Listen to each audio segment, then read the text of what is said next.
Hello students, आज हम पढ़ेंगे कक्षा 8वीं का सामाजिक विज्ञान पाठ नंबर 12 स्वतंत्रता और उसके पश्चात। जैसा कि आपको पता है बेटा कि काफ़ी सालों तक हमारा भारत देश अंग्रेजों का क्या रहा था, गुलाम। शाबाश। उसके बाद आपको पता है हमारे देश के महान क्रांतिकारियों के द्वारा क्या किया गया था, देश को आज़ाद करवाया गया। तो आज हम यहाँ पर ये सारी घटनाएं देखेंगे कि स्वतंत्रता यानी कि देश को जब आज़ादी मिल गई उसके बाद उसके पश्चात क्या क्या घटनाएं हुई थी, क्या क्या चीज़ें हुई थी, उसके बारे में हम आज यहाँ पर पढ़ेंगे। जैसा कि आपको विदित है 15 अगस्त 1947 के दिन हमारा भारत देश क्या हुआ था, स्वतंत्र हुआ था।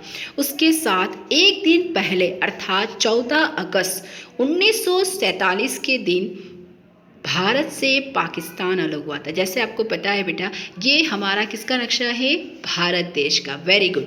और ये क्या है बेटा, कौन सा देश है, पाकिस्तान। तो भारत और पाकिस्तान पहले क्या थे बेटा, एक थे, मतलब दोनों ही देश एक दूसरे से क्या थे बेटा, जुड़े हुए थे। लेकिन 14 अगस्त 1947 के दिन यहाँ पर इन दोनों देशों को क्या किया गया था बेटा, अलग किया गया। ये आप देख रहे हो पाकिस्तान इधर है, ये क्या है बेटा, भारत। तो आपको याद रखना है 14 अगस्त 1947 के दिन। इस तरह स्वतंत्रता की खुशी तो सभी भारतवासियों को थी, परंतु साथ में एक बहुत बड़ी क्या थी बेटा, समस्या खड़ी थी। किसके सामने, वेरी गुड, भारत देश के सामने।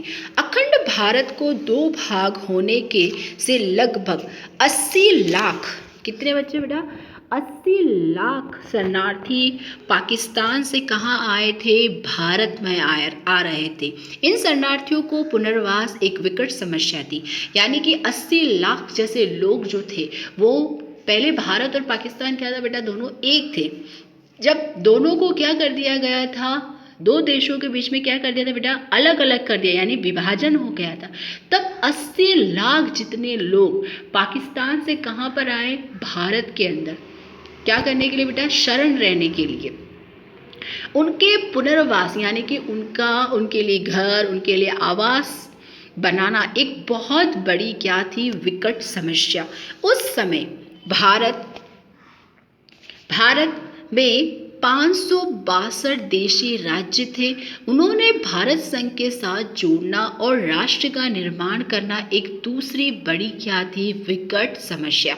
यानी पहले से ही हमारे भारत देश में 562 जितने क्या थे बेटा, देशी राज्य थे, और उसके अंदर 80 लाख लोगों को और जोड़ना बहुत भारी क्या थी, समस्या थी। भारत का विभाजन, अब प्रश्न ये है कि भारत का विभाजन क्यों किया गया। हम जानते हैं ना कि भारत के क्या किए गए बेटा, वेरी गुड, विभाजन किया गया। विभाजन के बाद कैसी कैसी विकट समस्या खड़ी हुई, इसके बारे में हम जानेंगे। ये समग्र घटनाक्रम कैसा था, इन सभी मुद्दों पर आज हम पढ़ेंगे, चर्चा करेंगे। सबसे पहला समस्या, मुस्लिम लीग का प्रस्ताव। मुस्लिम लीग, जैसे कि नाम से ही पता चल रहा बेटा, मुस्लिम संप्रदाय की बात की गई है। अंग्रेजों की नीति थी, मैंने आपको पहले भी बताया था बेटा कि अंग्रेज क्या करते थे, यस, फूट डालो और राज करो नीति को क्या करते थे बेटा, अपनाते। जैसे आपने बचपन में वो कहानी सुनी है ना, दो बिल्ली क्या करती है, आपस में झगड़ती है, किसके लिए, रोटी के लिए। कौन झगड़ाता है, बंदर मामा। ठीक वैसे ही अंग्रेज भी हमारे भारत देश के दो राजाओं को बीच में क्या करवाते थे, झगड़ा करवाते थे, है ना। तो फूट डालो राज करो नीति को कौन अपनाता था, अंग्रेज। इसलिए वे हमेशा ऐसे ठसाते रहे कि हिंदू और मुसलमान का हित अलग अलग रहे। तो जैसे यहाँ पर दो धर्मों के बीच में, हिंदू और मुस्लिम दोनों ही धर्मों के बीच में हमेशा क्या करवाते थे अंग्रेज, वेरी गुड, झगड़ा करवाते थे, है ना। और दो धर्म क्या हो बेटा, एक दूसरे से अलग अलग रहे, दोनों के विचारधाराएं क्या हो, अलग अलग हो। ऐसे विरोधों से प्रभावित कुछ मुस्लिम नेता ऐसे मानते थे कि स्वतंत्र भारत में मुस्लिम हित सुरक्षित नहीं रहेगा, क्योंकि अंग्रेजों ने मुस्लिम धर्म के मन में ये बात डाल दी थी कि हिंदू अलग है और मुस्लिम अलग है। तो मुस्लिम धर्म के लोगों को ऐसा लगता था, ऐसा डर लगता था, भय लगता था कि हम इस स्वतंत्र भारत का अंग नहीं है। ये बात कौन उनको मन में डाल रहा था बेटा? अंग्रेज, क्योंकि उन्होंने कौन सी नीति को अपनाया था? फूट डालो राज करो। कौन सी नीति अपनाई थी बेटा? फूट डालो और राज करो। उन्हें सुरक्षा नहीं मिलेगी, इसलिए वे अलग अलग पाकिस्तान की रचना करना आवश्यक थे, जिसमें दोनों कौम मतलब बेटा दोनों समुदाय स्वतंत्र विकास कर सके। इस उद्देश्य को ध्यान में रखते हुए मार्च 1940 में लाहौर में मुस्लिम लीग का अधिवेशन हुआ। कब हुआ बेटा? 1940 में। अलग धर्म की इन्होंने स्थापना की, हालांकि धर्म तो था, लेकिन इन्होंने क्या किया बेटा? एक अलग ही मुस्लिम लीग के अधिवेशन की तुलना की। उसमें मुस्लिम की बहुमती यानी बहुत सारे लोग कौन जुड़े थे बेटा? मुस्लिम धर्म के लोग जुड़े और उन्होंने अपना एक अलग क्या बना दिया? प्रदेश। अलग अलग राष्ट्र पाकिस्तान की मांग करने का प्रस्ताव करे। उसके पश्चात पाकिस्तान की रचना को मुस्लिम लीग ने अपना मुख्य ध्येय बना। यह यहाँ पर ये कहा गया बेटा कि पाकिस्तान में कौन से धर्म के लोग रहेंगे? मुस्लिम धर्म के। तो आपको समझ में आया बेटा किस तरह से अंग्रेजों ने दो धर्मों के बीच, हिंदू और मुस्लिम धर्म के बीच में फूट डालो राजनीति नीति को अपनाया, और किस तरह से जो मुस्लिम धर्म के लोग हैं उन्होंने एक अलग प्रदेश की क्या की? रचना की, जो कहाँ पर की बेटा? पाकिस्तान में। अब हम नेक्स्ट यानी कि अगले क्या समस्या आई थी हमारे सामने देश को आज़ाद होने के बाद? वाइसरॉय माउंटबेटन मार्च 1947 में भारत आए थे। ये जो व्यक्ति है बेटा ये कब आए थे हमारे देश में? 1947। उसका मत था कि भारत को स्वतंत्र होना है तो क्या होना पड़ेगा? विभाजन करना पड़ेगा, यानी कि पाकिस्तान और भारत को दोनों को क्या करना पड़ेगा? अलग अलग होना पड़ेगा। यदि ऐसा नहीं किया तो पूरे देश में सांप्रदायिकता दंगे भड़क उठेंगे। सांप्रदायिकता मतलब बेटा समुदाय, जैसे हिंदू, मुसलमान, पारसी, ये अलग अलग धर्म के जो लोग होते हैं उसको हम क्या कहते हैं बेटा? सांप्रदायिकता। अगर देश को विभाजन नहीं किया गया तो क्या हो जाएंगे? दंगे। दंगे होना मतलब क्या होता है बेटा? आपको पता है, जैसे लड़ाई झगड़ा होना, ये क्या कहलाता है? दंगे होना। लोग परेशान होंगे। स्वतंत्रता के लिए होने वाले आंदोलन इस हद तक पहुंच गए कि अब अंग्रेज सरकार को भारत जल्द छोड़ने देने की स्थिति पैदा हो गई। अब अंग्रेजों को क्या करना पड़ा बेटा? जल्द से जल्द किसको छोड़ना पड़ा? भारत देश को, क्योंकि भारत देश में क्या छिड़ गया था? दंगे होने की स्थिति आ गई थी। ऐसी परिस्थिति में भारत के कुछ यथार्थवादी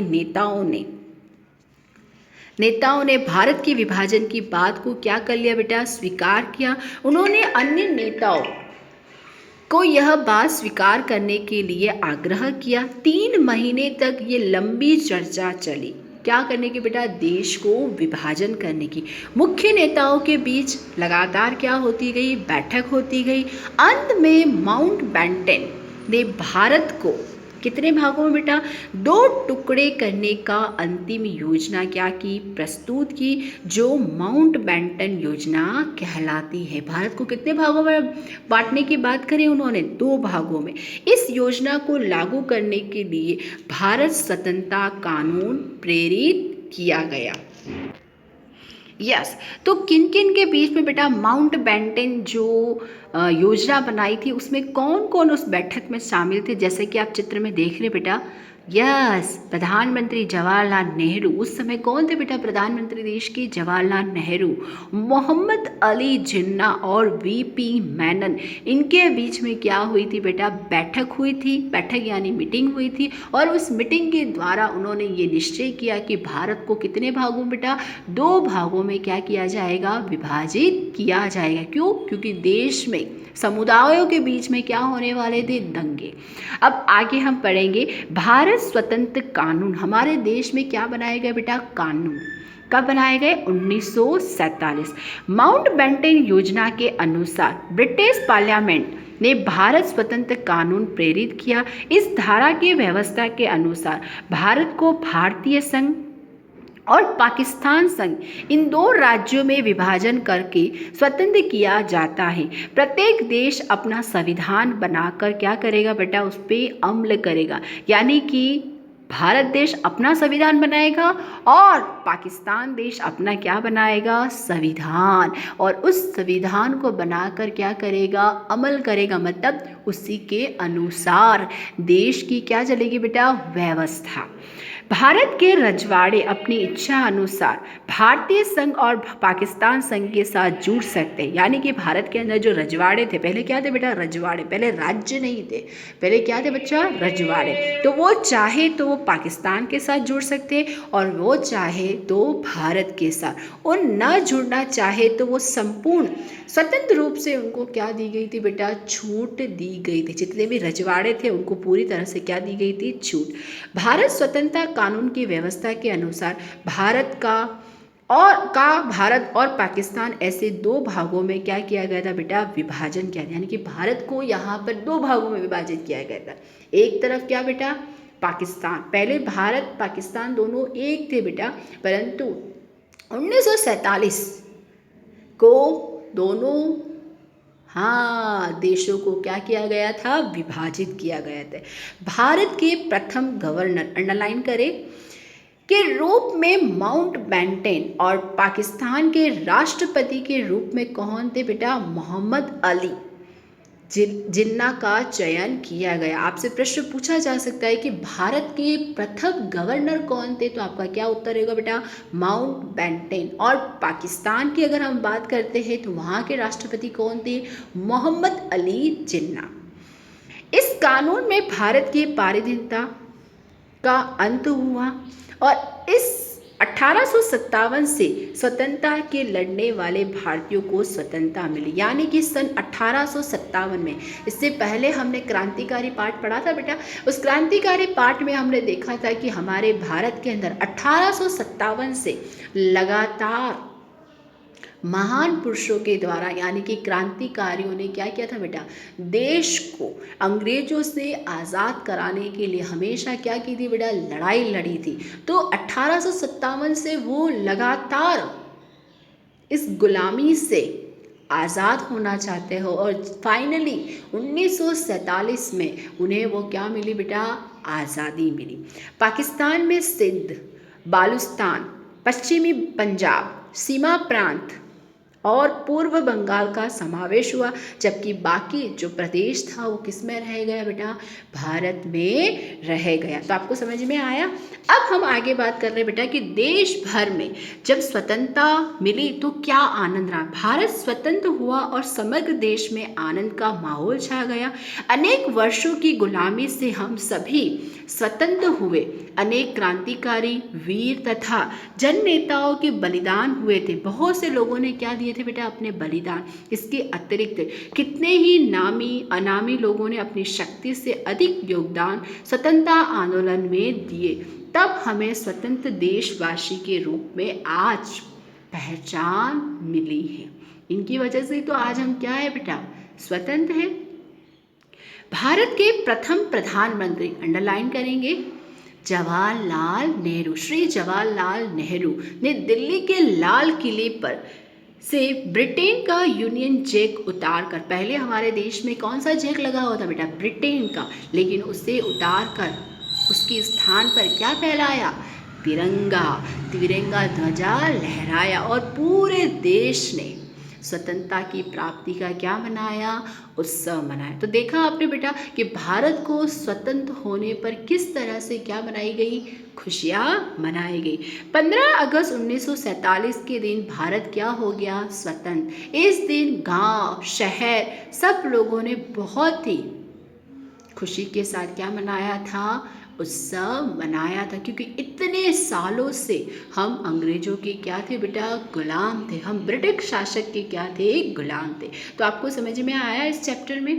अब अगले वीडियो के अंदर बेटा हम इससे आगे, यानी कि क्या क्या और चीज़ें हुई थी देश को आज़ाद होने के बाद, यहाँ तक आप लोग अपनी नोटबुक में इम्पॉर्टेंट जो नोट्स पॉइंट है वो आप लिखेंगे। Thank you all of you.